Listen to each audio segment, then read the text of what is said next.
review leadership and governance and a succession plan for CEO Jack Dorsey, but Jack Dorsey keeps his job at this point. Joining us to discuss this and more, Natasha of Arjuna Capital, an activist investor in Twitter, Facebook, and Google. So, Natasha, what's your take on the deal that was struck here, specifically Jack Dorsey keeping his job?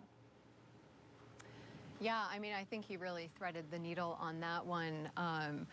I think what you saw here was both Elliott and Silver Lake expressing their upset with the job that Jack Dorsey is doing, and I think for several good reasons.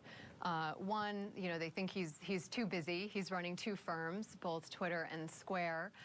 He had planned to take a hiatus to Africa this year, which he has since dialed back, blaming both the coronavirus and other issues. I would say this is probably the primary issue for that kind of pullback.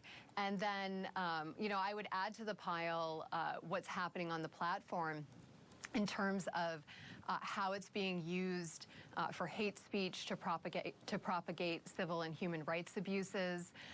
And we have a shareholder proposal we've filed this year that's going to be in front of Twitter and also Facebook and Google, asking them to add another person to the board, which is someone with human and civil rights expertise.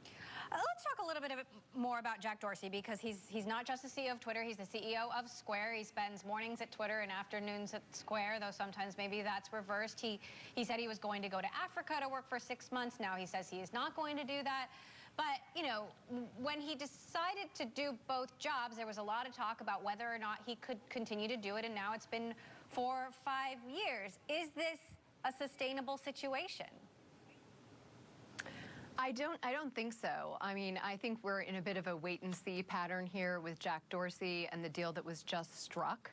I think he is too spread, and this is not just an issue with Jack Dorsey. You see it across boards, across America, with people that just have too many hats. So while there's this short-term truce, I think that over the long term, I would expect that things would shift because, frankly, Twitter needs some attention.